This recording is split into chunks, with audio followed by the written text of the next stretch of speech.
దేవుడు సొలొమోనుని అంతగా ఆశీర్వదించాడు. తన తండ్రి అయిన దావీదు దేవునికి మందిరం కట్టాలని బంగారము, వెండి, వెలగల రాళ్ళు, రత్నాలు, రాసులు, తెల్లని రాయి, అలాగే విలువైన చెక్క, ఇవన్నీ కూడా ఆయన పోగు చేశాడు, సంపాదించాడు.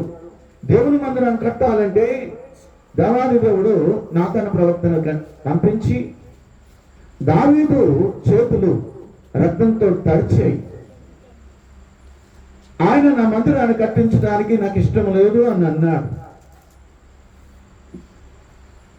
అయితే తన కడుపున పుట్టి సొలొమోన్ అనే ఆ సొలొమోను చేత, తన కుమారుడైన సొలొమోను చేత ఈ మందిరాన్ని కట్టించుకుంటాను అని అన్నాడు. సొలొమోను మందిరాన్ని కట్టాడు. 7 సంవత్సరాలు కట్టాడు మందిరం. అలాంటి మందిరం ప్రపంచంలో ఎక్కడా లేదు, ఎవరు కట్టలేదు.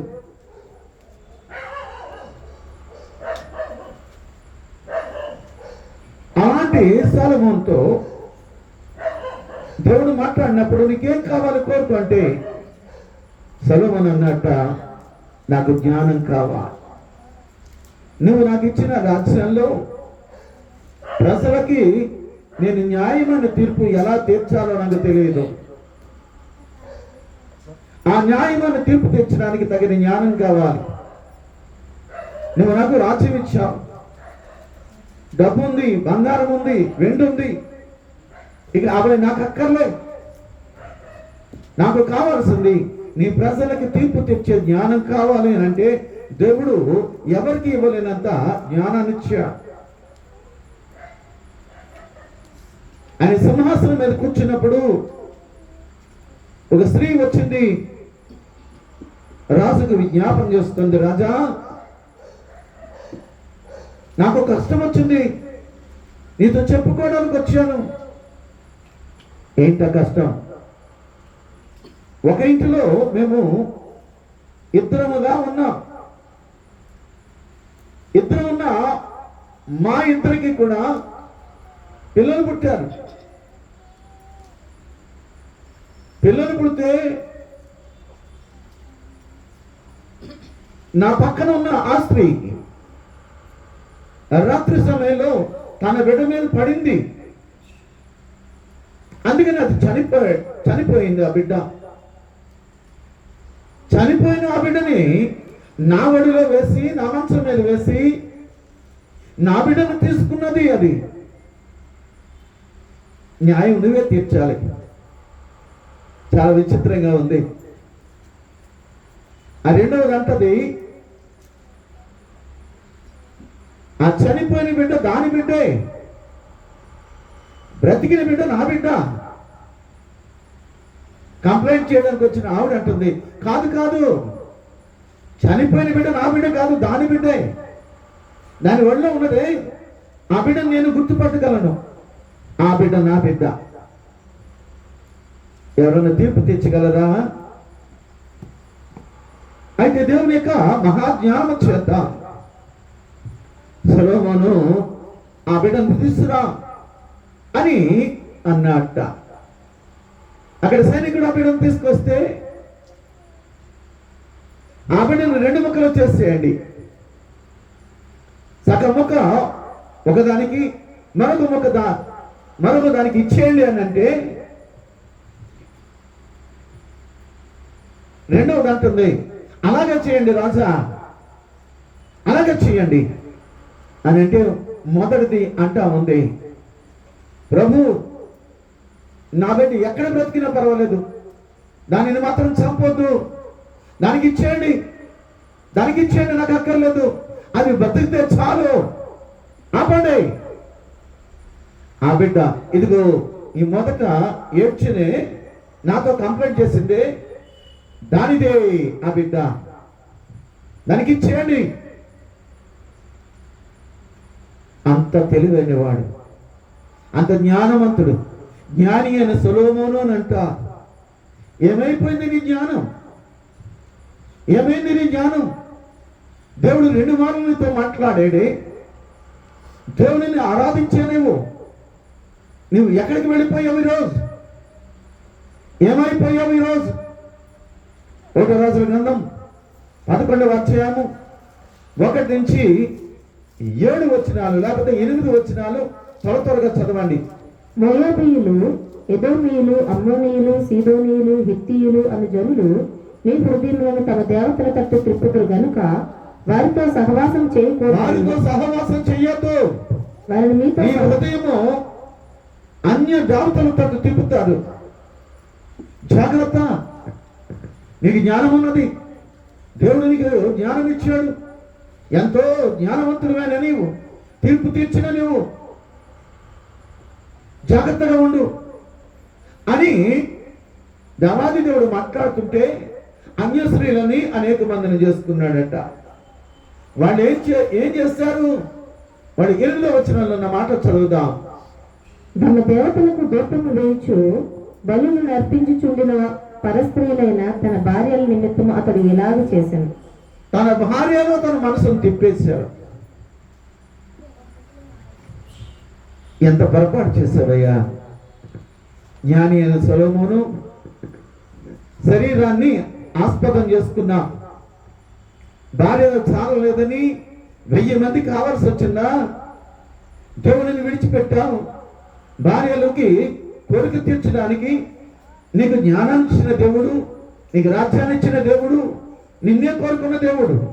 ఆయన కాదని నీ భార్యల మనసును తిప్పేస్తే నువ్వు విగ్రహారాధన చేస్తావా? దేవునికి ఎంత కోపం వచ్చింది! ఆయన తన మనసు తిప్పేసుకున్నాడట. ఈరోజు మనము దేవునికి అంకితం అయిపోయిన నీ చింతల్లో ఏ బలహీనతను బట్టి నువ్వు అటువైపు వెళ్ళిపోతున్నావు. నీ దేవునికి ఆరాధన చేయకుండా ఏ సమస్యతో దేవునికి దూరం అయిపోతున్నావు. దేవాది దేవుడు 2 మార్లు కల్పించాడట. 9 నుంచి 11 వచ్చిన చదువుదాం. ఇశ్రాయేలు దేవుడైన యెహోవా అతనికి 2 మార్లు ప్రత్యక్షమై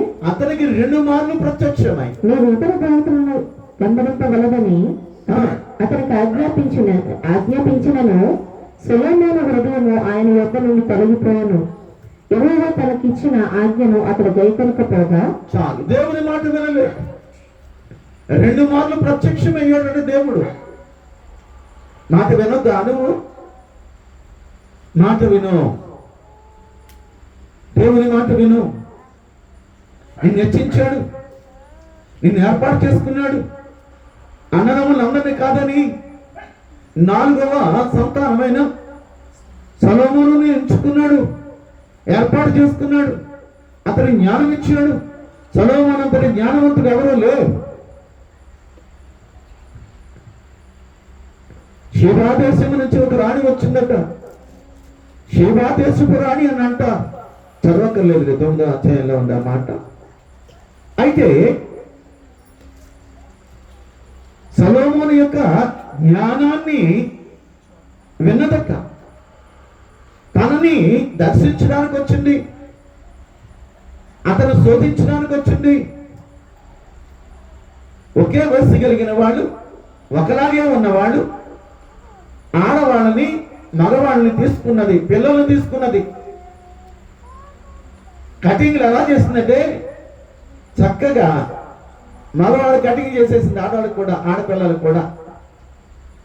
అందరూ ఒకలాగే కనపడుతున్నారు, ఒకలాంటి డ్రెస్ వేసుకున్నారు, ఒకేలాగా కనపడుతున్నారు. ఆడపిల్లలు ఎవరో మగపిల్లలు ఎవరో తెలియని ఆడపిల్లలు ఎవరో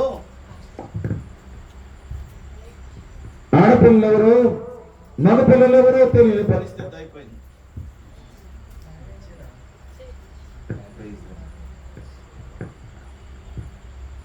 ఆడపిల్లలు ఎవరు, మగపిల్లలు ఎవరో తెలియదు.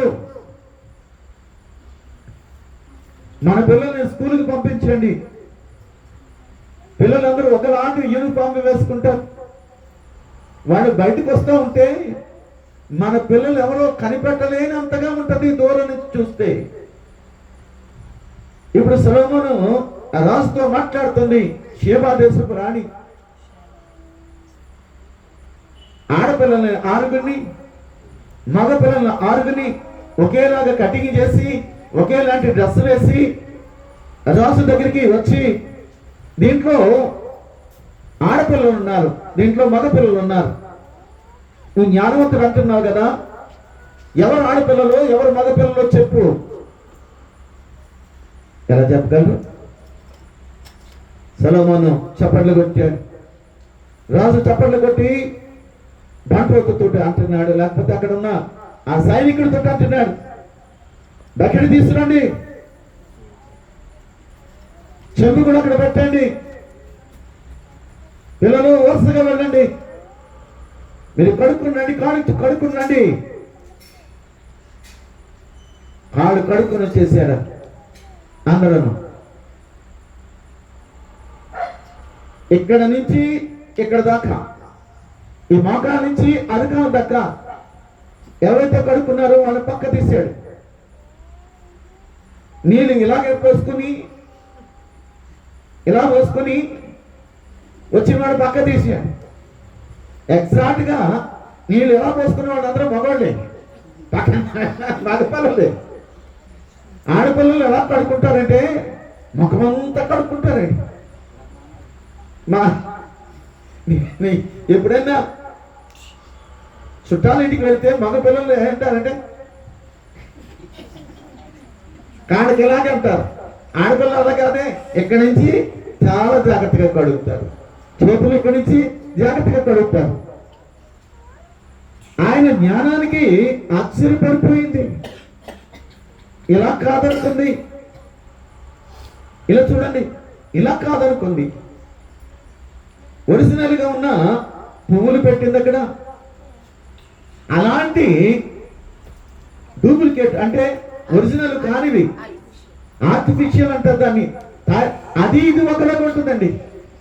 ఈరోజు అవి ఇవి ఒకలాగా ఉన్నాయి. మా అత్తగారు మేము టౌన్ వెళ్ళాం, జగదమ్మ దగ్గరికి వెళ్తే మా అత్తగారు అక్కడే ఆగిపోయింది, ఇలా చూస్తుంది. అత్తగారు రండి అంటే, బాబు ఆ అమ్మాయి నాకు నమస్కారం పెడుతుంది అంట, బొమ్మ నమస్కారం పెడుతుంది, ఇలా ఉంది. ఆడవాళ్ళలాగే ఉంది అంటే అంటే స్త్రీ నిజంగానే అనుకుని బాబు నాకు నమస్కారం పెడుతుంది అంటుంది.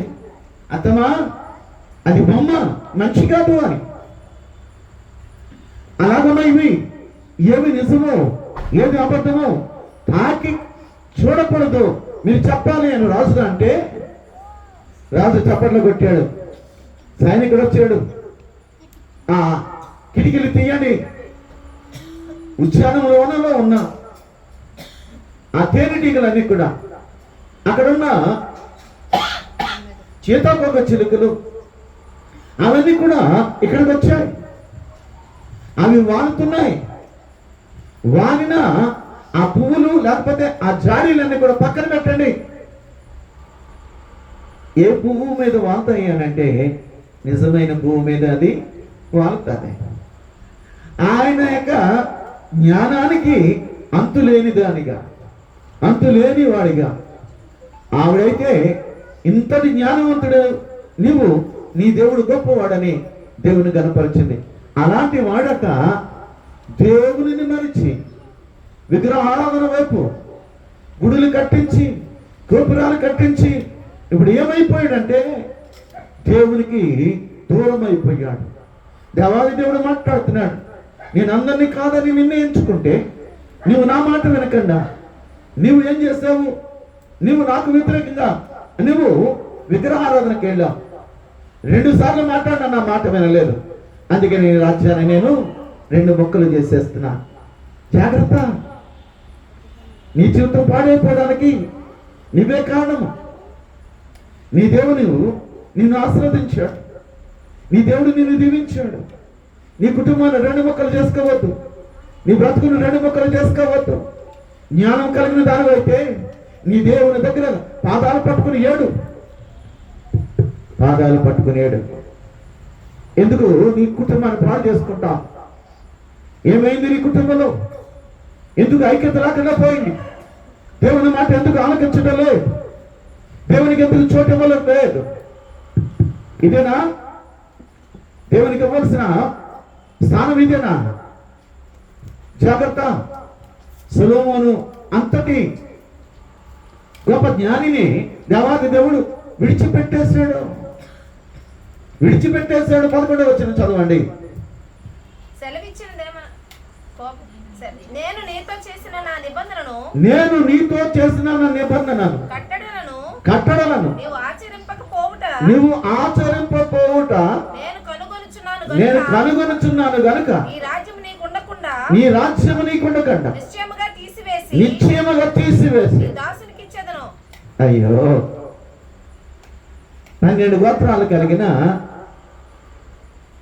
ఇశ్రాయేలు సామ్రాజ్యం, 12 గోత్రాలు, మీరు 12 మంది. దేవాది దేవుడు మిమ్మల్ని హెచ్చించాడు, మిమ్మల్ని ఎక్కువ చేశాడు. జాగ్రత్త. ఈరోజు 2 ఒకవైపు, 10 ఒకవైపు అయిపోయింది. అయ్యో, 2 ముక్కలు చేసుకుంటావా నువ్వు? నీ వల్లనే, దేవుని మాట నువ్వు ఆలకించకపోవడం వల్లే. జాగ్రత్త. నీ జీవితాన్ని నువ్వు కట్టుకోవాలి, నీ బ్రతుకు నువ్వు కట్టుకోవాలి, నీ పరిస్థితి నువ్వు మార్చుకోవాలి. దేవుని దగ్గర అడుగు, దేవుని దగ్గర అడుగు. ఎవరి మనసుని తిప్పేశారు నిన్ను? నీ మనసు ఎవరు తిప్పారు? ఇలా కాదా, అలా కాదని ఎవరు తిప్పారు? నీ భార్యలా, నీ బంధువులా, నీ స్నేహితులా నీకు ఏమి చెప్పారు? ఎందుకు అలాగయ్యా? దేవుని మాట ఎందుకు ఆలకించలేదు? ఎందుకు ఆలకించలేదు? నీ కుటుంబాన్ని ఎందుకు 2 ముక్కలు చేసుకుంటున్నా? 2 ముక్కలు చేసుకోవద్దు. దేవుడు మాట ఇస్తే అది ఖచ్చితంగా నెరవేరుతుంది. తన ప్రవక్త అయిన అహియా ఆయనతో దేవుడు మాట్లాడుతున్నాడు. 29వ వచనంలో ఉన్న మాటలు చదువుదాం. యెరోబాము అనే వ్యక్తి యెరూషలేము నుంచి వెళ్తుంటే షిలోహీయుడైన అహియా అతని మార్గం ముందు కనుగొని అతనితో మాట్లాడుతున్నాడు. దేవుడు నాతో ఒక మాట మాట్లాడాడు. జాగ్రత్తగా ఆలకించు. జాగ్రత్తగా ఆలకించు. ఆయన వేసుకున్న కొత్త వస్త్రం అంట. ఆ వస్త్రాన్ని తీసి 12 ముక్కలు చేసి అతనికి అర్థం అవ్వడానికి 12 ముక్కలు చేసి 10 ముక్కలు నీకు ఇస్తున్నాడు. అంటే 10 గోత్రాలు నీకు ఇస్తున్నాడు. 2 గోత్రాలు దావీదుకి ప్రమాణం చేస్తాడు కాబట్టి దావీదుకి ఇస్తున్నాడు. నువ్వు దేవుని మాట ఆలకిస్తే, యెరోబాము నువ్వు దేవుని మాట ఆలకిస్తే దేవుడు ఇంకా నిన్ను ఆశీర్వదిస్తాడు. ఈ 10 గోత్రాలు నీకు ఇస్తున్నాడు. ఎవరిది ఆ 10 గోత్రాలు? నీవు కావా? ఎవరు? నీవే. నీ కుటుంబంలో ఉన్నవాళ్ళే.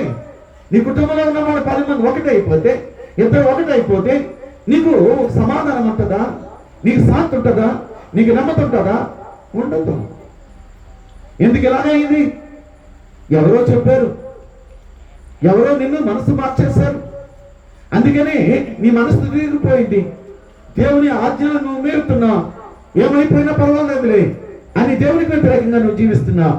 అందుకని దేవుడు ఏమన్నాడంటే, ఇదిగో రెహబామా, నీకు 10 గోత్రాలు ఒక రాజ్యం ఇస్తున్నాను. 10 గోత్రాలు ఒక రాజ్యమా?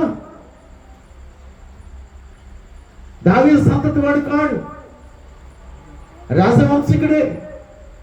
ఎవరినో ఎన్నుకున్నాడు. ఎందుకు ఎన్నుకున్నాడు?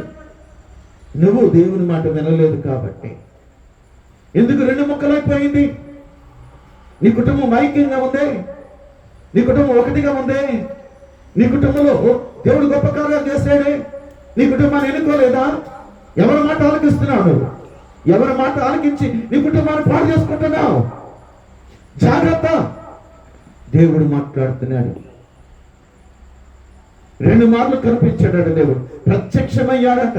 జ్ఞాని అయిన సొలొమోనుకి 2 మార్లు ప్రత్యక్షమై, ఇదిగో నీ భార్యలు నీ మనసు తిప్పేశారు, నువ్వు జాగ్రత్త, వాళ్ళను అనుసరించంటే దేవుని మాట ఆలకించలేదు. చెప్పలేదా దేవుడు? చెప్పలేదా? చెప్పాడు. నువ్వెందుకు సరి చేసుకో, నువ్వెందుకు సరిదిద్దుకో? నీ కుటుంబం ఇలాగే పాడైపోవాలనుకున్నావా? నీ కుటుంబంలో ఇలాగే చిలుక తెచ్చుకోవాలనుకున్నావా?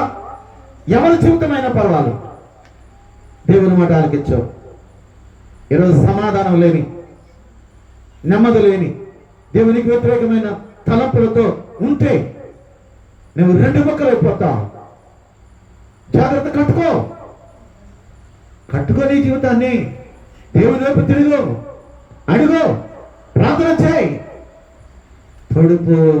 పడిపోవద్దు.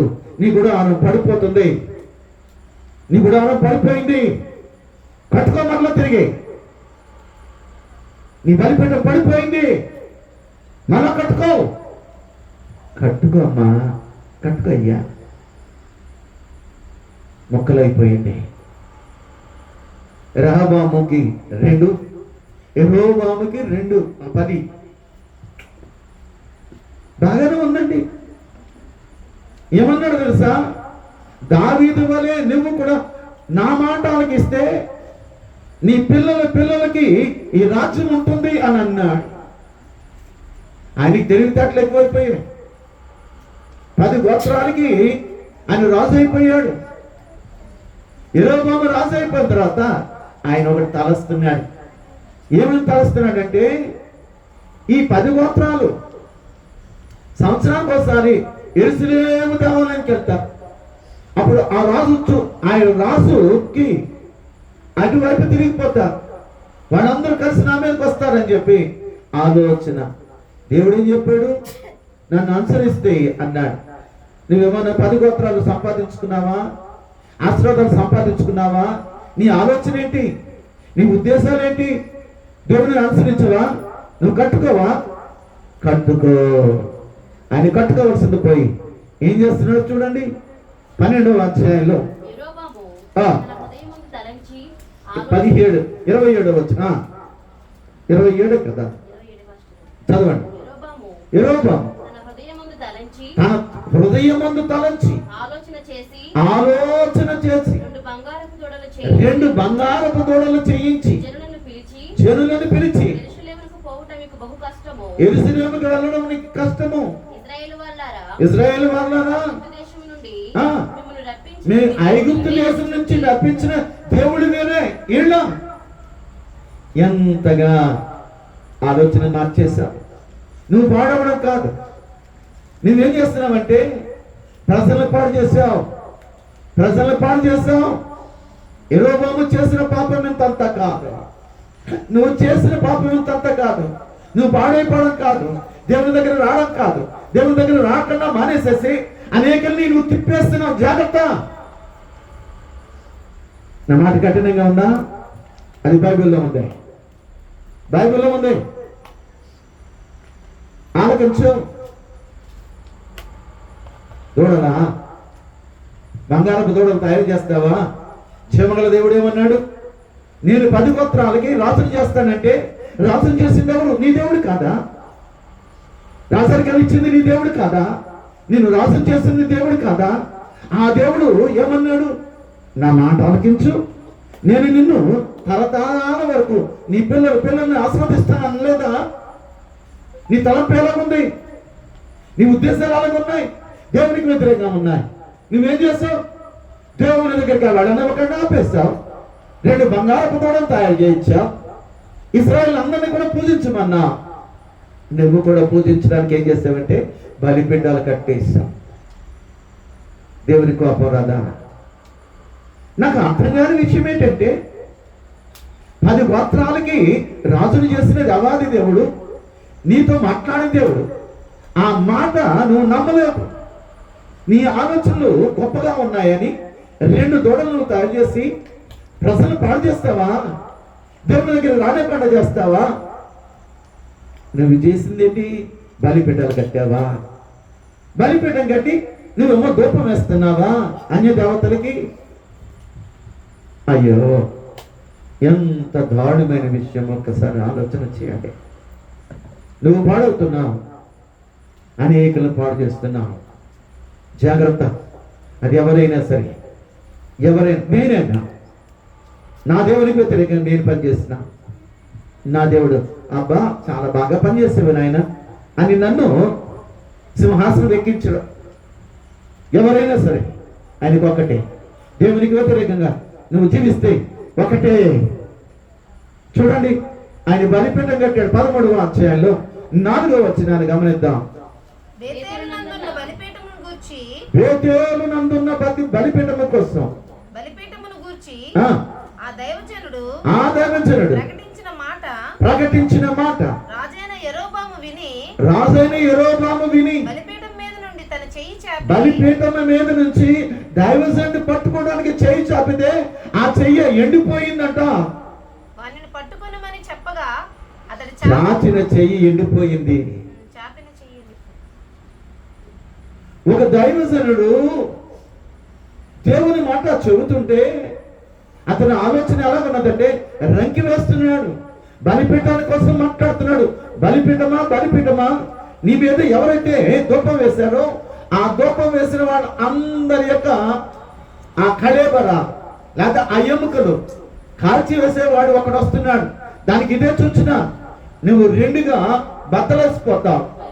బలిపీఠము బద్దలేసిపోయి దాని మీద బుక్కి అలా ఎగురుతుంది అని ఆయన చెబితే బలిపీఠం మీద ఉన్న యెరోబాము అనే దుర్మార్గుడు, దేవుని మాట ఆలకించిన వాడు, ఆయన ఏయ్ నువ్వేం మాట్లాడుతున్నావురా అంటూ చెయ్యి చాపాడు. పట్టుకోండి. దేవుని సేవకుని పట్టుకుంటావు అనుకో. దేవుని మాట వినకుండా నీకేదో బలం ఉన్నదని, నీకేదో శక్తి ఉన్నదని నీవు నీ ఆలోచన ప్రకారము దేవుని యొక్క సేవకుని పట్టుకుంటావు అనుకో. నువ్వు దూషిస్తావా? చెయ్యి చాపిన చెయ్యి ఎండిపోయింది. అందరూ చూస్తున్నారు. ఆ చెయ్యి ఎండిపోయిన చెయ్యి అలాగే ఉండిపోయింది, బలము లేకుండా పోయింది. అడుగుతున్నాడు, దైవజనుడా నేను తప్పు చేశానయ్యా, నా కోసం ప్రార్థన చేయంటే ఆ దైవజనుడు ప్రార్థన చేస్తే ఆ చెయ్యి మామూలు చెయ్యి అయ్యింది. రా నీకు వెండి బంగారాలు ఇస్తా. దేవుని మాట వినని నువ్వు వెండి బంగారాలు ఇస్తే ఎవరికి కావాలి? దేవుని మాట విను, దేవుని మాట ప్రకారం చేయి. దేవాది దేవుడు నీ చిత్తంలో గొప్ప కార్యాలు చేశాడు, నిన్ను ఆశీర్వదించాడు, నిన్ను దీవించాడు, ఎక్కడో ఉండవలసిన నిన్ను పైకెత్తాడు, నిన్ను రాజుగా చేశాడు. నువ్వేం చేశావు? దేవునికి దూరం అయిపోయావు, ప్రజలను దూరం చేశావు. దేవునికి ఆరాధన చేయవలసిన స్థానంలో బంగారపు దూడలు పెట్టి విగ్రహ ఆరాధన చేయిస్తావా నువ్వు? అది మంచిదా? అది బాగున్నదా? దేవుని అది బాగోలేదు. అందుకనే బలిపీఠంతో మాట్లాడుతుంటే రాసు చెయ్యి చాపితే ఆ చెయ్యి ఎండిపోయిందట. మళ్ళా దేవుడు కనికరించి బాగు చేస్తే ఆ రాజు ఏమన్నాను? నీ దేవుడు గొప్పడు అని అనద్దా? బంగారం దూడను తీసేయొద్దా? దేవుని వైపు తిరగద్దా? చెప్పండి. దేవుని వైపు తిరగాలి. తిరిగాడా అంటే దేవుని మాట ఆలకించాలి. 14వ అధ్యాయంలో నేను కొద్దిగా మాట్లాడతాను, తర్వాత చదివేది. కానీ అభియా అనే కొడుకున్నాడు. అభియా అనే కొడుకున్నాడు. అహియా కాదు, అభియా అమ్మా. నేను చెప్తున్నా కదా, అహియా అనేవాడు ప్రవక్త. మరి అదే నేను చెప్తున్నా. అభి అనే కుమారుడు ఉన్నాడు. ఆడు కాయలో పడ్డాడంట. ఇలా చూడండి, అంటే జబ్బు పడ్డాడు. కాయలో పడ్డం అంటే దవాఖానా అంటే హైదరాబాద్ లో దవాఖానా అని అంట, హాస్పిటల్ అని అనరు. దవాఖానా అంటే హాస్పిటల్. దవాఖానాకి వెళ్ళవలసిన ఆయన ఎన్నో మందిని వేయించాడు, కానీ కొడుకు మాత్రం స్వస్థత పొందలేదు. అప్పుడు జ్ఞాపకం వచ్చిందట, అహియా అనే ప్రవక్త నాతో మాట్లాడి నేను రాజును చేస్తానని ఏ ప్రవక్త అయితే మాట్లాడాడో ఆ ప్రవక్త దగ్గరికి వెళ్ళు అని తన భార్యను పంపిస్తూ అంటాడు. నువ్వు మారువేషం వేసుకున్నాడు అంటే నువ్వు మారువేషం వేసుకొస్తే దేవునికి తెలియదా? నువ్వు మారువేషం వేసుకెళ్తే దేవునికి తెలియదా? చెప్పు. మారువేషం వేసుకుని వెళ్తే దేవుడు మాట్లాడుతున్నాడు. ఇదిగో యెరోబాము భార్య మరొక దానిలాగా వేషం వేసుకుని నీ దగ్గరికి వస్తుంది, నువ్వు చెప్పు. నీ కొడుకైన అభియా నిశ్చయముగా చస్తాడు. నీ అరకాడు నీ యొక్క లోగిలిలో ఎప్పుడైతే అడుగు పెడతావో నీటి లోగిల్లో ఆ చప్పుడికెట ఆ కొడుకు చస్తాడు అని దేవుడు మాట్లాడాడు అని దావీదు దేవుడు చెప్తే ఆ వస్తా ఉంది మరొక తగినట్టుగా మారువేషంలో వస్తుంది. ఆయన కళ్ళు కనపడట్లేదు, ముసలోడు అయిపోయాడు. ఆ కాలు చెప్పుడు ఆలకించి యెరోబాము భార్య రారా, నీకొక మాట చెప్పాలి, నీకొక మాట చెప్పాలి. ఆ మాట ఏంటి అని అంటే, ఇలా చూడు, నువ్వు దేవుని మోసం చేయడానికి వేషం వేసుకొచ్చావు. దేవుడు నీకు చెప్పమని చెప్పాడు, నీ కొడుకు బ్రతకడు, వెళ్ళు. నీ కాలు యొక్క చప్పడి ఎప్పుడైతే నీ ఇంట్లో వినబడుతుందో అప్పుడు చస్తాడు, వెళ్ళు. ఇంకేం చేస్తుంది, వెళ్ళిపోయింది. అలాగే చచ్చాడు. అప్పుడైనా దేవుని వైపు తిరిగాడా అంటే తిరగలేదా? చెయ్యి ఎండిపోతే దేవుడు బాగు చేశాడా? ఏమీ కానివాడు 10 గోత్రాలకి ఆయన ఇశ్రాయేలుకు రాజు అయ్యాడా? అప్పుడు దేవుడిని ఆరాధించావా? ఆరాధించలేదు. నీ కొడుకు కోసం దేవాది దేవుడు తన యొక్క ప్రవక్తతో చెప్తే అలా జరిగిందా? అప్పుడైనా ఆలకించావా? ఆలకించలేదు. ఎప్పుడు ఆలకిస్తావు చెప్పు? ఇన్ని నష్టాలు జరిగితే, ఇన్ని కష్టాలు వస్తే నీవు దేవుని వైపు తిరగకుండా నీ ఇష్టానుసారంగా జీవిస్తే మళ్ళా నీకు సానుభూత, నీ మీద సానుభూతి చూపించాలా? అయ్యయ్యో ఈ కుటుంబం ఇలాగైపోయిందని అనాలా? అయ్యయ్యో నువ్వు ఇలాగైపోయావని అనాలా? అందరూ సానుభూతి చూపించడానిక దేవుని మాట ఆలకించవా? దేవుని యొక్క మాట నువ్వు ఆలకించవు. ఈరోజు నీతోనూ నాతోనూ మాట్లాడుతున్నాడు. నాతోనూ నీతోనూ నిన్ను ప్రేమించాడు, మర్చిపోవద్దు. నీతో మాట్లాడాడు దేవుడు, మర్చిపోవద్దు. నేను హెచ్చించాడు. అందరు అన్నదమ్ముల కంటే మధ్యలో ఉన్న నిన్ను తీసుకొచ్చి జ్ఞాని అయిన సొలొమోనుగా నిన్ను నిలబెట్టాడు. నీ చేత దేవుని మందిరాన్ని కట్టించాడు. ఇప్పుడు నీవేం చేస్తావంటే దేవునికి వ్యతిరేకంగా విగ్రహారాధనకి వెళ్తున్నావా? ఏమన్నా నీకు జ్ఞానం ఉందా? దేవుడు మాట్లాడితే నువ్వు తిరగొద్దు. 2 ముక్కలు చేసుకున్నావే. పోనీ ఇంకొకడు చూడండి, యెరోబాము అని ఆయన వాడు ఇశ్రాయేలుకి రాజు చేస్తే ఆయన చూడండి, ఆయన తలంపులు 2 బంగారపు దూడలు తయారు చేసి ఐగుప్తు నుంచి ఎవరైతే నడిపించారో ఆ దేవుడు వీరే, ఏదో దేవుడు కాదనమాట. నీ జీవితంలో దేవాది దేవుడు చేసిన వాడు ఆయన కాదనమాట. నీ స్వార్థానికి పోతావా? నీ స్వార్థానికి అనేక మందిని నువ్వేం చేస్తావంటే దేవునికి వ్యతిరేకంగా జీవించేటట్లుగా చేస్తావా? ఈరోజు అలాగే ఉన్నామండి మనకు. ఇది చాలా దుఃఖకరమైన విషయం. నీ ఆలోచనలు నెరవేర్చుకోవాలని, నీ ఉద్దేశాలు నెరవేర్చుకోవాలని నువ్వు అనేక మందిని పాడు చేస్తావా? జాగ్రత్త, జాగ్రత్త. దేవాది దేవుడు నిన్ను విడిచిపెడతాడు, చాలా జాగ్రత్త. నీకు అవకాశం ఇవ్వలేదా? దేవుడు నీతో మాట్లాడలేదా? ఎండిపోయిన చేయిని ఆయన స్వస్థపరచలేదా? నీ కుమారుడు కోసం ఏదైతే నువ్వు ఆశించావో దాని దేవాది దేవుడు తెలుసుకుని ఆయన ఏమన్నాడంటే నీ కుమారుడు బ్రతకడు, చస్తాడు. అప్పుడైనా విన్నావా? వినలేదు. దేవుని మాట విన్నావు. పాడు చేసుకోవద్దు.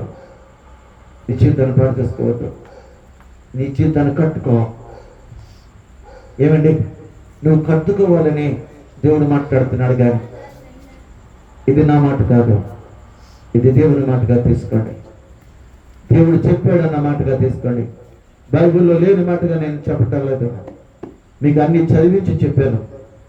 ఏ కుటుంబంలో సమాధానం లేదు, ఏ కుటుంబంలో నెమ్మది లేదు, ఆ కుటుంబం ఈరోజు సమాధానం కలిగి ఉండాలి, నెమ్మది కలిగి ఉండాలి, ఐక్యత కలిగి ఉండాలి, ఆశీర్వాదాలతో ఉండాలి. దేవుని యొక్క గొప్ప ఆశీర్వాదాలు నీకు ఇచ్చినప్పుడు పాడు చేసుకోవద్దు, పాడు చేసుకోవద్దు. దేవుడు స్పష్టంగా ఈరోజు నీతో మాట్లాడి, స్పష్టంగా మాట్లాడి. ఒకసారి ఆలోచన చేయి, ఒకసారి ఆలోచన చేయి. దేవాది దేవునికి దూరంగా అవ్వద్దు. దేవునికి ఆలోచన పక్కన పెట్టొద్దు.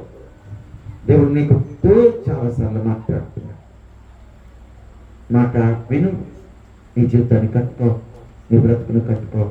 దేవుడు మాటలు దీవించుగాక. ఆమేన్.